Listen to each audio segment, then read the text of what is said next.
अरिहन्ताणं नमो सिद्धाणं नमो वायरियाणं नमो उवज्जायाणं नमो लोये सव्वसाहुणम् ऐसो पञ्चनमुक्कारो सव्वपावप्पणासनो मङ्गलाणं च सव्वेसिं पडमं भवै मङ्गलम् आस्वाद्य यद्वाक्यरसम्बुधानां पीयूषपानेति भवेत् गृणैव नमामि तं विश्वजनीन वाचं वाचं यमेन्द्रं जिनवर्धमानम् अचिन्त्यचिन्तामणिकल्पशाखिने विशुद्धसद्ब्रह्मसमाधिशालिने दयार्णवायार्थितदायिने सतां नमो नमः श्रीगुरुनेमिसूरये नमो नमः श्रीगुरुनेमिसूरये नमो नमः श्रीगुरुनेमिसूरये।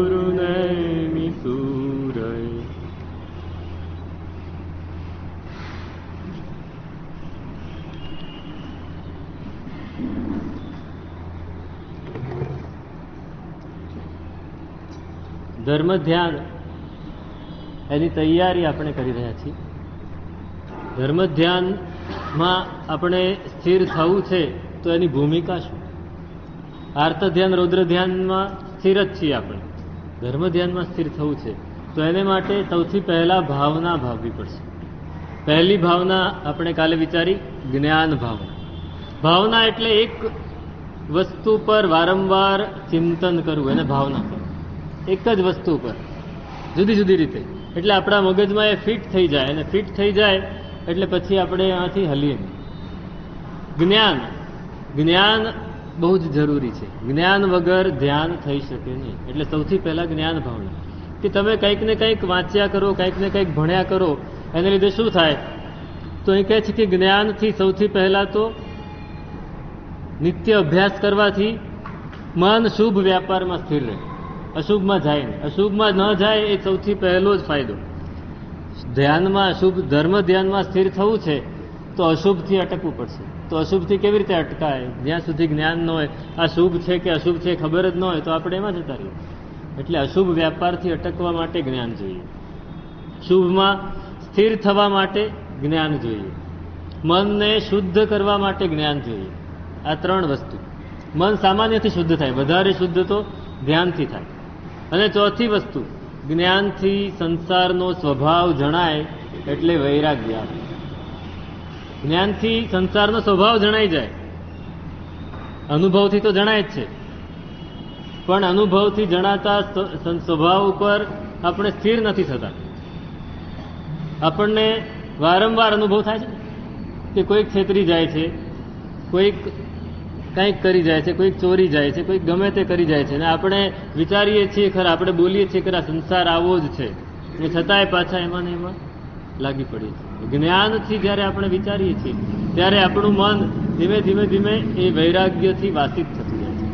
એટલે જ્ઞાન ભાવના. બીજી ભાવના છે, હા, અને ત્રીજું, જ્ઞાનથી દ્રવ્ય ગુણ અને પર્યાયો જણાય છે. દ્રવ્ય કોને કહેવાય, એના ગુણ કોને કહેવાય, એના પર્યાયો વારંવાર બદલાય છે, એ ખ્યાલ આવે છે આપણને. પર્યાયો બદલાય છે. દરેક વસ્તુના પર્યાયો સતત બદલાતા રહે છે. કોઈ વસ્તુ એવી નથી દુનિયામાં કે જેના પર્યાયો બદલાતા નથી. દરેક વસ્તુના પર્યાય બદલાય છે. તમે નવામાં નવું એકદમ સરસ કપડું લઈ આવ્યા, શર્ટ પેન્ટ કે તમે જે પણ પહેરતા હોય તમે લઈ આવ્યા, હવે એને તમે એવું ને એવું તમને બહુ જ ગમે છે, એની ડિઝાઇન, એનો કલર, એનું પોત બધું જ ગમે છે. એ કેટલા વખત સુધી રહેશે? તમે રોજ પહેરવાનું રાખશો તો વરસ, 6 મહિના, વરસ તમારે બદલી નાખવું પડશે. પછી તમને જોયું નહીં ગમે, કારણ કે પર્યાયો બદલાય છે. પર્યાયો બદલાય છે. બાળક નાનું હોય અને તમારા કોઈક સંબંધીના ત્યાં બાળક હોય નાનું, તમે 5 વર્ષ પહેલા એને જોયું હોય અને પછી 5 વર્ષ પછી જુઓ તો તમે કોઈ આટલો મોટો થઈ ગયો? રોજ બદલાય છે, રોજ પર્યાય બદલાય છે. કોઈ વ્યક્તિને આપણે 20 વર્ષ પહેલા જોઈ હોય, એકદમ આમ સશક્ત હોય, એકદમ સુંદર હોય, એકદમ એટ્રેક્ટિવ હોય, અને 20 વર્ષ પછી જોઈએ તો શું થાય? અરે આ આટલું બધું બદલાઈ ગયું. જેની ઉપર આપણને અંદરથી આમ રાગ થતો તો એ વ્યક્તિ ઉપર હવે રાગ થાય? એવી વ્યક્તિ જ્યારે 20 વર્ષ પછી મળે ત્યારે રાગ થાય ખરો? ના થાય. બદલાઈ જાય. પર્યાયો સતત બદલાતા રહે છે. એ શેનાથી ખબર પડે છે? જ્ઞાનથી ખબર પડે છે. જ્ઞાન ના હોય તો ખબર ના પડે. અને જ્ઞાનથી મન નિશ્ચલ થાય છે. આ જ્ઞાન ભાવનાના ફાયદા છે. હવે બીજી ભાવના છે દર્શન ભાવના. દર્શન એટલે શું? શ્રદ્ધા. આપણી શ્રદ્ધા. દર્શન ભાવના એટલે સમ્યક્ત્વ ભાવના, એટલે કે શ્રદ્ધા, એટલે કે શંકા, કાંક્ષા, વિચિકિત્સા, અન્ય દ્રષ્ટિ પ્રશંસા અને અન્ય દ્રષ્ટિ પરિચય. 5 દોષો છે ને, શંકા, કંખ, વિગિચ્છા, પ્રશંસતઃ સંથભોએ કુલિંગી. આ 5 થી આપણે બચીએ જ્યારે આપણે દર્શનમાં દ્રઢ હોઈએ છીએ ત્યારે આપણને શંકા નથી થતી. નહીતર હું આ બેઠો છું પણ એનાથી મને કંઈક મળશે તો ખરું કે નહીં મળે, શંકા થાય. અથવા સાંસારિક ફળની ઈચ્છા થાય, કાંક્ષા, વિચિકિત્સા. આ સાચું હશે કે ખોટું હશે? આ ભગવાને કહ્યું છે એવું જ હશે કે બીજું હશે કંઈ? એક વ્યક્તિ હમણાં અમારી પાસે આવી હતી અહીંયા જ. મને કે આ તમે બધા કહો છો પૂજા કરવાની ને આ કરવાનું તે કરવાનું, એ બધું આગમમાં ક્યાં લખ્યું છે? તમે આગમ વાંચે છે? તું ક્યાં વાંચે છે? આગમ વાંચીને આવ્યા તમે, એટલે મૂળ આગમ તો વાંચી ન શકે, ગુજરાતી અર્થ. એટલે પછી મેં કીધું તમે કોના આગમ વાંચ્યા? ગુજરાતી અર્થ તો સ્થાનકવાસીના જ વાંચે ને, સ્થાનકવાસીના જ વાંચે. મૂળ આગમ તો તમે વાંચ્યા નથી. અને તમે કહો છો કે આગમમાં કાંઈ લખ્યું નથી, તો એ લોકો તો આમે કાઢી જ નાખે છે આવું. તમે ક્યાંથી સ્વીકારી આવ્યા બધું? એટલે મનમાં શંકા થાય કે આ હશે કે નહીં. એ કે નૌકારના 2 જ પદ મળે છે, એથી વધારાના પદ ક્યાં મળે છે? એનો કોઈ પુરાવો જ નથી. આમ ઘણી બધી માથાકૂટ કરી. એનો અર્થ શું થયો? તે માણસને શંકા છે. તમને જે મળ્યું છે એની ઉપર તમે શ્રદ્ધા રાખો, એનાથી ખોટું તો નથી થતું ને. તમે ભગવાને જે કહ્યું છે એવું આપણે માનીએ છીએ સમજો, તો એનાથી આપણું આચરણ એનું કરીએ તો એનાથી ખોટું થાય છે કંઈ? એનાથી નુકસાન થાય છે? નથી થતું. ફાયદો થાય થતો દેખાય છે, નુકસાનથી અટકતા હોઈએ છીએ આપણે દેખાય છે, છતાંય શા માટે પછી શંકા કરવી? આ વિચિકિત્સા છે. વિચિકિત્સા છે અંદરથી. એમ આ સાચું હશે કે ખોટું હશે? આણે આમ કીધું હશે, ભગવાને આવું જ કહ્યું હશે કે જુદું કહ્યું હશે? આ જ્યારે આપણે દર્શન ભાવનાથી વિચારીએ છીએ કે ભગવાનના સિદ્ધાંતો, એમાં ક્યાંય તકલીફ હોય જ નહીં. તમેવ સત્સંગ નિસંકમ જમ જીણેહિમ પવે. ભગવાને જે કહ્યું છે. કેમ? તો કે ભગવાનને રાગ નથી, ભગવાનને દ્વેષ નથી, ભગવાનને મોહ નથી. સામાન્ય લોકોમાં પણ જેનામાં રાગ, દ્વેષ અને મોહ ઓછા હોય તો એ સાચું જ બોલતો હોય, આપણને અનુભવ છે. તો ભગવાન જેવી વ્યક્તિ માટે એવું વ્યક્તિત્વ છે જે રાગ, દ્વેષ, મોહથી રહિત છે, શા માટે જૂઠું બોલે? આપણને શંકા, કાંક્ષા, વિચિકિત્સા અને પછી બીજા પાસે જવાનું આપણું બંધ થઈ જાય, બીજાની પ્રશંસા કરવાનું બંધ થઈ જાય. પ્રશમ. સમ્યક્ત્વનો સૌથી મોટો ફાયદો છે ઉપશમ ભાવ, પ્રશમ ગુણ. સમ્યક્ત્વનું લક્ષણ છે, સૌથી પહેલું લક્ષણ શું છે? પ્રશમ, ઉપશમ ભાવ. અપરાધી મારે લક્ષણ 5 કહ્યા સમકિત તણા, ધુર ઉપશમ અનુકૂળ સુગુણ નર, અપરાધી શું પણ ન વિચિત્ત થકી, ચિંતવીએ પ્રતિકૂળ સુગુણ નર. સમ્યક્ત્વનું પહેલું જ લક્ષણ છે પ્રશમ, ઉપશમ ભાવ. એનો અર્થ શું? તો કે કોઈ અપરાધ કર્યો હોય તો એના માટે મનમાં પણ સહેજ પ્રતિકૂળ પણ વિચાર આવે નહીં, તો એ ઉપશમ ભાવ. ઉપશમ ભાવ. આપણે વિચારો કે આપણી માટે કોઈ સહેજ ખરાબ બોલ્યો તો શું થાય? મગજ હટી જાય ને. સહેજ ખરાબ જ બોલ્યું છે, અપરાધ બીજો કંઈ કર્યો નથી. આપણું કોઈ કે બગાડ્યું હોય તો આવી જ બને એની, પણ સહેજ કોઈ આડું બોલ્યું હોય તોય આપણું મગજ જતું રહે. તો ઉપશમ ભાવ ક્યાં આવ્યો? દર્શન ભાવનાથી ઉપશમ ભાવ સ્થિર થાય છે. એક યુવાન છે કચ્છમાં, 5 પ્રતિક્રમણ ધર્મના બધાય તત્વો એને આવડે છે, ઘણા બધા, અને લોગસ સૂત્ર ઉપર, ઉવસગ્રહમ સૂત્ર ઉપર 2-3 કલાક સુધી બોલી શકે. આપણા સ્તવનો ઉપર 3 કલાક સુધી આરામથી બોલી શકે. નામ છે રમઝાન, મુસલમાન છે. શું છે? મુસલમાન. એ રમઝાન, એને તમે સાંભળો તો એ અહીંયા આવે ને, સમજો કે તમને વંદન કરતા ન આવડતું હોય તો કરાવે. હા, એટલો સરસ એ છોકરો પણ છે મુસલમાન. એણે એક બહુ સરસ વાત કરેલી.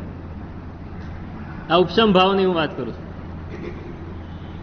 એના કુટુંબમાં બધા ભેગા થયેલા, કંઈક મેળો હશે, કંઈક પ્રસંગ હશે. એના કાકાના, કાકી, ફઈના, માસીના બધાના દીકરાઓ બધા જ ભેગા થયા. એ લોકોમાં એક જ થાળીમાં જમે ને બધા, એક મોટો થાળ હોય એમાં જ બધા બેસીને એક સાથે જમે. બધા જમ્યા, પરવાર્યા, બધા બેઠા હતા, વાતો કરતા હતા. એમાં એક જણ કંઈક આડું ઉડું બોલ્યો અને બીજાને ગુસ્સો આવ્યો, એટલે એની સામે બોલ્યો અને એમ વાતમાંથી વતેસર થયું. બધાએ સામસામા આવી ગયા. સામસામા આવી ગયા એટલે સીધા ચપ્પા ઉછળે. મુસલમાનોમાં શું થાય? ચપ્પુ જ કાઢ્યું અને સામસામું. હવે આ કે હું બેઠો હોઉં ને કોઈ ચપ્પુ મારે, એટલે એણે બધાને અટકાવવા માટે ભરપૂર કોશિશ કરી. એમાં એને ચપ્પુ વાગી ગયા કેટલા બધા, જાણી જોઈને મારી દીધા. પણ સાહેબ એ કે મને મનમાં એક ક્ષણ પણ, એક અંશ માત્ર પણ કોઈની ઉપર દ્વેષ નથી થયો કે આને શા માટે મને ચપ્પુ માર્યું. ગુરુ ભગવાનના એવા આશીર્વાદ છે કે મને આટલો પણ અંદરથી દ્વેષ નથી થયો કે આ માણસ, આ ભાઈ, આ માસીના છોકરાએ કે કાકાના છોકરાએ કે મામાના દીકરાએ મને ચપ્પુ માર્યું. આ શું છે? ઉપશમ ભાવ છે. આપણે શું કરીએ? ચપ્પુ માર્યું, પોલીસમાં ફરિયાદ કરો. ભાઈ હોય તો શું વાંધો છે? ચપ્પુ શા માટે માર્યો? આપણે તો આવે જ નહીં, ચપ્પુ જોઈને જ આપણે ભાગી છીએ ડરીને. હા, મુસલમાનો પણ ઉપશમ ભાવ, એક મનમાં જે ભાવ સ્થિર થયો છે, ધર્મ એ સિદ્ધ થયો છે. આપણે ધર્મ આચરીએ છીએ ખરા, પણ સિદ્ધ નથી થતો જલ્દી. સિદ્ધ થવો એ આવા પ્રસંગો આવે ત્યારે ખબર પડે. તો આ પ્રશમ ભાવ, પછી સ્થિરતા, ધર્મમાં સ્થિરતા. ધર્મમાં સ્થિરતા, આપણી સ્થિરતા કેટલી? આપણું કામ ન બગડે એટલી સ્થિરતા. જો કામ સહેજ બગડવાનું થાય તો આપણે બધું છોડીને રવાના થઈ જઈએ. રવાના જ થઈ જઈએ. હમણાં સમજો કે તમે અહીં બેઠા છો ને અચાનક કોઈ આવીને કહે કે આ ફોન આવ્યો છે ને અત્યારે આવી વ્યક્તિ આવવાની છે, તમે નહીં આવો ટાઈમસર તો તમારું જશે. તો તમે શું કરો? સાહેબ જવું પડશે, રવાના. પ્રતિક્રમણ, આ તો વ્યાખ્યાનમાં તો બરાબર છે, તમે સામાયિક નથી લીધું, એમાંથી જતા રહો, પણ પ્રતિક્રમણમાંથી જતા રહે, પૌષધમાંથી જતા રહે, અરે ઉપધાનમાંથી જતા રહે. પૌષધમાંથી સમજ્યા, ઉપધાન લીધા હોય ને, ઉપધાન ચાલુ કર્યા હોય એમાંથી જતા રહે. તો આપણી સ્થિરતા કેવી? તો પછી ધ્યાનમાં ક્યાંથી સ્થિરતા આવશે? ધ્યાનને સ્થિર કરવું હોય તો પહેલા શ્રદ્ધા સ્થિર હોવી જોઈએ, ધર્મમાં આપણી સ્થિરતા હોવી જોઈએ. આ બીજો ગુણ છે. ત્રીજો ગુણ છે કે સિદ્ધાંતોને જાણવા છે, પોતાના અને બીજાના. દરેક સિદ્ધાંતોને જ્યાં સુધી આપણે નહીં જાણીએ, એટલે સમજો કે આપણી કેપેસિટી પ્રમાણે આપણે એકદમ ઊંડાણથી, અમે બહુ ઊંડાણથી ભણીએ બધા દર્શનો, 6 દર્શનો અમે ભણ્યા. તો 6 દર્શનો ભણવા તમારી એટલી તૈયારી નથી, પણ 6 દર્શનના થોડા થોડા તત્વો પણ તમે જો જાણ્યા હોય ને, તો પછી તમે તુલનાત્મક અભ્યાસ કરી શકો, તમે સમન્વય કરી શકો કે આ તત્વ તો આખરે ભગવાને કહ્યું એ જ છે, એ લોકો થોડી જુદી રીતે માને છે. એટલે પોતાના અને પરના સિદ્ધાંતોને જાણવા એ દર્શન ભાવનાનું આ મહત્વ છે. સમજાવીશ ચોક્કસ. કયા કયા દર્શનો શું માને છે, કયા નયની અપેક્ષાએ માને છે, એ જ્યારે આપણે સમજીએ ને, કે જેમ કે બૌદ્ધ દર્શન છે બધું અનિત્ય માને છે, કયા નયની અપેક્ષાએ? તો કે ઋજુસૂત્ર નયની અપેક્ષા. એમ અનેક પ્રકારના આપણે પહેલા નય સમજીશું, અને પછી દરેક દર્શનના ભાવ સમજીશું. તો આ અને જીન શાસનની પ્રભાવના, જીન શાસનની પ્રભાવના આપણે જે કરીએ છીએ એ નહીં, આપણે જે પ્રભાવના કરીએ છીએ નહીં. જીન શાસનની પ્રભાવના એટલે શું? કોઈને ધર્મ તરફ આગળ વધવાનું મન થાય એ જીન શાસનની પ્રભાવના. કોઈને ધર્મ તરફ, ધર્મથી દૂર થવાનું મન થાય એ પ્રભાવના નહીં. આપણી ધાંધલ ધમાલ વરઘોડા જોઈને ઘણા લોકો અહીંયા આવતા બંધ થઈ જાય છે. એ શાસન પ્રભાવના નથી. આપણે એને શાસન પ્રભાવનાનું લેબલ લગાડી દઈએ, આપણે લેબલ લગાડી દઈએ. એ શાસન પ્રભાવના નથી. આ શાસનની પ્રભાવના અને જીન શાસન પ્રત્યે, એના અંગો પ્રત્યે અંદરથી બહુમાન ભક્તિ, આ બધું દર્શન ભાવના છે. આ દર્શન ભાવના ના હોય તો આપણે ધ્યાન કરીએ ખરા, પણ એ ધ્યાનમાં ચિત્ત સ્થિર થાય પણ મન ડામાડોળ રહ્યા કરે. આ સાચું હશે કે નહીં, આ ખોટું તો નહીં હોય ને, બીજાએ કહ્યું એવું નહીં હોય ને, એ બરાબર છે કે આ બરાબર છે, એમ જો એ ડામાડોળ રહે તો મન ધ્યાનમાં સ્થિર નહીં. અને ત્રીજું છે ચારિત્ર ભાવના. ચારિત્ર ભાવના બહુ જ મહત્વની છે. આપણું ચારિત્ર એટલે આપણું આચરણ, એટલે કે આપણું કેરેક્ટર, એ મજબૂત હોવું જોઈએ. જ્યાં સુધી એ મજબૂત નથી ત્યાં સુધી ધ્યાનમાં સ્થિરતા ના. પંચશીલ, પંચશીલનું પાલન, આ નહેરુનો શબ્દ છે ને, યાદ છે નહેરુ? જવાહરલાલ નહેરુએ પંચશીલ, ચીની હિન્દી ભાઈ ભાઈ, અને પંચશીલની વાત એને બહુ વહેતી કરેલી. પણ એ પંચશીલ જુદા, આ પંચશીલ અહિંસા, સત્ય, અચૌર્ય, બ્રહ્મચર્ય અને અપરિગ્રહ, આ પંચશીલ છે. આ પાંચમાં આપણે સ્થિર હોવા જોઈએ. પાંચ, બને એટલું અહિંસાનું પાલન કરવું, સત્યવાદિતા હોય, અણહકનું લેવું નથી, આ સામાન્ય વ્યાખ્યા જ કરું છું, અને વ્યભિચાર નથી કરવો, અનાચાર નથી કરવો, અને બહુ પરિગ્રહ સંજ્ઞા નથી, સંતોષ છે. આ પાંચ શીલ હોય ને તો આપણું ચારિત્ર સારું, ને તો ધ્યાનમાં આપણે સ્થિર થઈએ. જો આ પાંચ શીલ ના હોય, જે માણસ વધારે પડતો હિંસક હોય, તામસી સ્વભાવનો, એનું મન સ્થિર જ ના થાય. જેને જૂઠું બોલવાની આદત હોય એ ધ્યાનમાં સ્થિર ના થઈ શકે. જે અણહકનું લેવાનું ઈચ્છતો હોય એનું મન કોઈ દિવસ સ્થિર જ ના થાય, કેમ કે એ હંમેશા એના મનમાં પેલી જ ઘટમાળ ચાલતી હોય. અને વ્યભિચારી માણસ પણ સ્થિર ના થઈ શકે, જેને સંતોષ ના હોય એ પણ સ્થિર ના થઈ શકે. આ પાંચ બહુ મહત્વના છે. આચરણ, કેરેક્ટર. જો કેરેક્ટર લૂઝ તો બધું જ લૂઝ થઈ જાય. એના લીધે શું થાય છે કે ધ્યાન પ્રયત્ન વગર જ સિદ્ધ થાય. બહુ ઝાઝો પ્રયત્ન ન કરવો પડે. જો આપણે, તમે ફરિયાદ કરો ને સાહેબ મન સ્થિર નથી રહેતું, પણ ક્યાંથી રહે? તમે સંસારમાં આખો દિવસ રચ્યા પચ્યા રહો અને પછી અડધો કલાક સ્થિર કરવા જાઓ તો ક્યાંથી સ્થિર રહે? 23.5 કલાક ત્યાં હોય અને અડધો કલાક અહીં સ્થિર કરવા જાય તો ક્યાંથી થાય? જો એ 23.5 કલાકમાં થોડા થોડા સમયે પણ આપણે આપણા મનને સ્થિર કરવાનું કોશિશ કરીએ, આ પાંચ શીલનું પાલન થોડા ઘણા અંશે પણ આપણે કરતા જઈએ ને તો મન સ્થિર થાય, નહીતર નહીં થાય. એટલે પાંચ ચારિત્ર બહુ મહત્વનું ફેક્ટર છે. એનાથી નવા કર્મો આવતા અટકે છે, જૂનાની નિર્જરા થવા માંડે છે, અને શુભ કર્મો કદાચ જો બંધાય તો કયા કર્મો બંધાય? શુભ કર્મો. પુણ્ય કર્મો જ બંધાય, પાપ કર્મો બંધાતા નથી. આ ચારિત્ર ભાવના છે. અને ચોથી છે વૈરાગ્ય ભાવના. કઈ ભાવના? જ્ઞાનથી વૈરાગ્ય જાગે, પણ એ વૈરાગ્યને અંદર ઘૂંટવો પડે, વૈરાગ્યને ભાવિત કરવો પડે. જ્યાં સુધી સંસારના ભોગો પ્રત્યે વૈરાગ્ય નથી ત્યાં સુધી ધ્યાન સ્થિર નહીં થાય. મારે કંઈક મેળવવું જ છે, કંઈક પામવું છે, કંઈક ભૌતિક લાલસા સતત અંદર હોય તો ધ્યાનમાં મન સ્થિર નહીં થાય. એ કહે છે કે સુવિધીય જગત સ્વભાવો નિસંગો નિભો નિરાશો વૈરાગ્ય ભાવીય મણો જાણમ્મી સુનિચ્ચલો હોય. જેને જગતનો સ્વભાવ સારી રીતે સમજાઈ ગયો છે.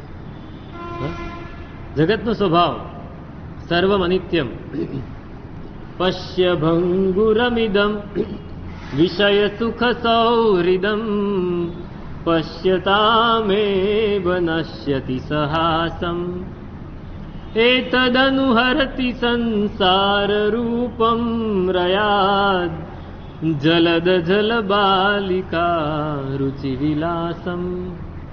શાંત સુધારસની ભાવનામાં વિનય વિજયજી મહારાજ કહે છે કે પશ્ય ભંગુરમ ઇદમ વિષય સુખ સૌરિદમ. વિષયનું સુખ કેવું છે? ક્ષણવાતમાં તો નાશ પામી જશે, ક્ષણવારમાં નાશ પામી જશે. આપણે એની પાછળ પડ્યા છીએ. પણ કોની જેમ? સરસ દાખલો આપ્યો. હમણાં વીજળી થાય, તમે કહો કે આ વીજળી થઈ, કોઈકને કઈ જો વીજળી થઈ, કોઈ જોવા જાય તો હોય વીજળી? વીજળી ક્યાંય. જલદ જલ બાલિકા, વાદળની બાળિકા જેવી વીજળી કેટલી વાર ટકવાની છે? તમને અવાજ આવે જોરથી, વાદળ ભટકાય અને અવાજ આવે, તમે જોવા જાઓ કે વીજળી થઈ, પણ વીજળી પહેલા થઈ જાય પછી અવાજ આવે. ખબર છે? Light is faster than sound. Sound, અવાજ, એની ગતિ ધીમી છે, જ્યારે પ્રકાશની ગતિ વધારે છે. પ્રકાશની ગતિ તેજ છે, એટલે પહેલા વીજળી થઈ જાય ને પછી અવાજ આવે. આપણે જોવા જઈએ તો કઈ હોય નહીં. એમ આ સંસારમાં આપણે એમ વિચારીએ કે આ મેળવી લેવું છે, આ ભોગવી લેવું છે, પણ ક્ષણવારમાં હતું ન હતું થઈ જશે. ક્ષણવારમાં હતું ન હતું થઈ જશે. પેલા હાથીના કાન જેવું ચંચળ, હાથીનો કાન કોઈ દિવસ સ્થિર ના રહે. ઝાકળના બિંદુ જેવું ચંચળ, કેટલી વાર રહેવાનું. અંજલિ જલ જ્યું આવું ઘટત હે, ક્યાં સોવે ઉઠ જાગ બાઉ રે. અંજલિ જલ જ્યું આવું ઘટત હૈ, પરી પરી પહરિયા દેત ઘાઉ રે, ક્યાં સોવે ઉઠ જાગ બાઉ રે. અંજલિ જલ, પાણી અહીંયા આમ તમે લઈને ઉભા રહો, કેટલી વાર રહે હાથમાં? કેટલી વાર ટકી શકે? તમે અહીંયા હાથમાં પાણી લઈને કોગળો કરવા માટે રાખ્યો હોય, કેટલી વાર હાથમાં રહે? તરત જ નીચેથી અહીંથી ગમે ત્યાંથી નીકળીને ઢોળાઈ જવાનું છે. એ ટકશે નહીં. એમ આ આયુષ્ય નથી ટકવાનું. એ જ્યારે એને ખબર છે નથી પડવાની છે, વૈરાગ્ય ભાવનાથી. જો વૈરાગ્ય નહીં હોય તો આપણે બધું નિત્ય માની લઈશું. આ તો કાયમ માટે છે. આ વસ્તુ તો મારી પાસે જ રહેવાની છે. આ વ્યક્તિ તો મને છોડીને કોઈ દિવસ જવાની જ નથી. અને જ્યારે જતી રહે ત્યારે આપણે આર્ત ધ્યાન, રુદ્ર ધ્યાન કરશું. પણ જો વૈરાગ્ય ભાવના હશે તો પહેલેથી જ રાગ નહીં થાય. અને જો રાગ થાય તો પણ જતા રહેશે ને તો પાછળથી આર્ત ધ્યાન નહીં થાય, રુદ્ર ધ્યાન નહીં થાય. આ વૈરાગ્ય ભાવના છે. વૈરાગ્ય ભાવનાથી આપણું મન સ્થિર થવા માંડે છે. જય વીરાય સૂત્રમાં સૌથી પહેલી માગણી કઈ કરી? ભવ નિભેવું. ભવનો વૈરાગ્ય થાય મને, બીજી કોઈ માગણી નથી જોઈતી. ભગવાન પાસે માગવું છે તો ભવનો વૈરાગ્ય માગો. એ નથી માગી શકતા તો ઈઠ્ઠ ફલ સિદ્ધિ. પણ એની પહેલા તો ભવનો વૈરાગ્ય, સંસારથી મને વૈરાગ્ય જાગો. કોઈ ભગવાન પાસે આવું માગે ખરું કે સંસારથી વૈરાગ્ય જાગે?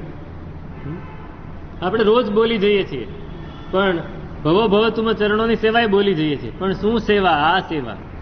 ભગવાનને શું ગમે છે એ ભગવાનની સેવા. ભગવાનને શું ગમે છે? સંસારનો વૈરાગ્ય ગમે છે. સંસારથી આપણે છૂટીએ એ ગમે છે. આ જ ભગવાનની સેવા. તો વૈરાગ્ય. નિસ્સંગો નિભો નિરાશોય, જે નિસ્સંગ થઈ જાય. સંગ બધાય હોય પણ અંદરથી એટેચમેન્ટ નથી. સંગ હોય પણ નિસ્સંગ, એટેચમેન્ટ નથી. એટેચમેન્ટ હોય તો સાથે ન રહેતા હોય તો આસક્તિ હોય તો એ સંગી કહેવાય. અને એટેચમેન્ટ ન હોય તો ગમે એટલું સાથે રહેવા છતાં એ નિસ્સંગ કહેવાય. આ નિસ્સંગ. પછી નિર્ભય. જેને વૈરાગ્ય છે એને સંસારથી ભય નથી. જેને રાગ છે એને ભય છે. જ્યાં રાગ છે ત્યાં જ ભય છે, જ્યાં વૈરાગ્ય છે ત્યાં ભય નથી. ભય આપણને નાની નાની વાતમાં ભય હોય ને, અનસેફટી. આપણે અનસેફટી અનુભવતા હોઈએ છીએ નાની નાની વાતમાં. આ નહીં આવ્યો હોય તો શું થશે? આપણને ચિંતા થવા માંડે. આને આમ નહીં કર્યું હોય તો શું થશે? દુકાન પેલા નહીં ખોલી હોય તો તમે સહેજ મોડા પડ્યા હો ને ઓલો ગ્રાહકને બરાબર જવાબ નહીં આપે તો શું થશે? અંદરથી એન્ઝાયટી અને ભય. ભય એનું બીજું નામ છે એન્ઝાયટી. અત્યારે સૌથી વધારે લોકોને જે સ્ટ્રેસ હોય છે એન્ઝાયટીનો હોય છે. એન્ઝાયટી, એસિડિટી એના લીધે થાય, હાઇપર ટેન્શન એના લીધે થાય. સતત આને આમ નહીં કર્યું હોય તો તમે ઘરેથી નીકળો, સમજો કે તમારે મુંબઈ જવું છે, તમે ઘરેથી નીકળો, સ્ટેશન સુધી પહોંચો અને ટ્રેનમાં બેસો ત્યાં સુધીમાં 5 ફોન આવી ગયો, ક્યાં પહોંચ્યા? એટલે હવામાં નથી જવાનું. આ ફોન આવ્યા ને એન્ઝાયટી વધારી દીધી, ભય વધારી દીધું. અમે નાના હતા ને તો કોલેજથી ઓલ ઇન્ડિયા ટૂર પર નીકળેલા. તે 20 દિવસની ટૂર હતી, આખા ભારતમાં ફરવાનું હતું, એજ્યુકેશનલ ટૂર. ઘરેથી નીકળ્યા અને ઘરે પાછા પહોંચ્યા ત્યાં સુધી કોઈ સમાચાર જ નહોતા આપ્યા, કોઈને કોઈ ચિંતા નહોતી. કેમ? ત્યારે કોઈ ફોન નહોતા, કોઈ ટપાલ, કુરિયર, એની વ્યવસ્થા બહુ ઓછી હતી. તો તમે ટપાલ લખો તો અમે ટપાલ, સમજો કે મેં દિલ્હીથી લખી તો હું પહોંચ્યા પછી ઘરે પહોંચે ટપાલ, એનો કોઈ અર્થ જ નહોતો. તો લોકોને એટલો ડર નહોતો. આજે જેમ સાધન વધ્યા એમ સગવડ વધવાને બદલે ભય વધ્યો. આ ભય છે ને આપણને ધ્યાનમાં સ્થિર નહીં થવા દે. તમે ધ્યાનમાં બેસશો ને તમને થશે ફોન આવ્યો કે નહીં, મેસેજ આવ્યો કે નહીં, વાત થઈ કે નહીં, એ ચિંતા જ થાય. તમે સમજો ફોન નહીં જુઓ તો પણ મનમાં તો એ ભાવ આવી જ જશે, ને આવી જશે એટલે ધ્યાનમાં સ્થિર નહીં થાય. વૈરાગ્ય હશે ને કે જે થવાનું એ થાય, મને એની સાથે કંઈ લેવા દેવા નથી. અડધો કલાક તો નહીં જ. જો વૈરાગ્ય હશે તો એટેચમેન્ટ નહીં. વિવેકાનંદજી કહ્યું કે તમે એટેચમેન્ટ રાખો પણ સાથે ડિટેચમેન્ટ રાખો. એટેચમેન્ટ જ્યાં જરૂરી છે ત્યાં જરૂરી છે, પણ જેવા ત્યાંથી છૂટા પડ્યા એટલે ડિટેચ થઈ જવું જોઈએ. જો એટલી તમે આપણી તૈયારી ન હોય તો સંસારમાં દુઃખી થવા સિવાય કોઈ આરો જ નથી. દુઃખી જ થવાનું, ડિટેચ થવું પડે. અને નિરાશ, નિરાશ, વૈરાગ્ય આવવાથી શું થાય છે? નિરાશ થઈ જાય છે માણસ. નિરાશ એટલે આ હતાશ નહીં, આપણે જે અર્થમાં કહીએ છીએ એમ નહીં. નિરાશ એટલે કોઈની આશા નથી રાખતો. કોઈની આશા ન રાખવી એનું નામ છે નિરાશ. આપણે વિમલનાથ ભગવાનનું સ્તવન બોલીએ છીએ, પ્રભુજી મુજ અવગુણ મત દેખો. એમાં કહે છે કે તું હી નિરાશી ભાવપદ સાધે, હું આશા સંગ વિલુદ્ધો. તું નિરાશી છો, તને કોઈની આશા નથી ને હું આશામાં જ રહેલ છું. મને સતત આ આમ કરશે તો સારું, પેલો આમ કરી જશે તો સારું, પેલો મને હેરાન ન કરે તો સારું. બધા તરફથી આપણને આશા હોય, આશા હોય. આશાવાદ રાખવો એ સારી વસ્તુ છે, પણ આશા રાખવી એ ખોટી છે. આશા ઓરન કી ક્યાં કીજે. આનંદ ગંજી મહારાજ કહે છે કે આશા ઓરન કી ક્યાં કીજે. કોઈની આશા નથી રાખવી, પોતાની જ આશા રાખવાની, બીજા કોઈની નહીં. તો આ નિરાશ ભાવ જે આવે છે વૈરાગ્યથી આવે છે, અને એ આવે છે તો આપણે ધ્યાનમાં સ્થિર થઈ જાય. એટલે એને લીધે શું થાય તો કે આ બધાને લીધે વૈરાગ્યથી એનું મન ભાવિત થાય અને એ ધ્યાનમાં સુનિશ્ચલ થાય. તો જ્ઞાન ભાવના, દર્શન ભાવના, ચારિત્ર ભાવના અને વૈરાગ્ય ભાવના. વૈરાગ્ય ભાવનામાં 12 ભાવના આવી જાય. અનિત્ય, અશરણ, સંસાર, એકત્વ, અન્યત્વ, હું એકલો છું, વૈરાગ્ય ભાવના છે. એગોહમ નથી મેં કોઈ, હું એકલો છું. અન્યત્વ ભાવના, બધા મારાથી જુદા છે, કોઈ મારું નથી, બધા મારાથી જુદા છે. અશુચિ ભાવના, આ શરીર એ અશુચિનો પુંજ છે, એ અશુચિ ભાવના છે. આ બધી ભાવના જ્યારે આપણે ભાવીએ છીએ ત્યારે વૈરાગ્ય દ્રઢ થાય છે. આ 12 ભાવના અને 4 મૈત્રી વગેરે ભાવના, આ 16 ભાવના, જ્ઞાન, દર્શન અને ચારિત્ર, આ બધી ભાવના જ્યારે આપણે ભાવીએ છીએ ત્યારે વૈરાગ્યમાં, ધ્યાનમાં બેસવાની આપણી ભૂમિકા એકદમ દ્રઢ થાય છે. જો આપણે ભાવના નહીં ભાવીએ તો ભૂમિકા દ્રઢ નહીં થાય. તો ધ્યાન થશે ખરું, પણ એ હાલમ ડોલમ, સહેજ કંઈક ધક્કો લાગ્યો તો પડી ગયો. વૈરાગ્ય હશે તો પાયો મજબૂત હશે, ભાવના હશે તો પાયો મજબૂત હશે. તો આ ભાવના છે એની વાત હવે કરી. હવે ધ્યાનનો કાળ, ધ્યાનનો દેશ અને કાળ બે સમજવાના છે. ધ્યાન ક્યાં કરવું અને કયા સમયે કરવું, કયા આસનમાં કરવું, આ બધી વાત આવે છે. એનું શું સ્વરૂપ છે? અગ્રે અધિકાર વર્તમાન.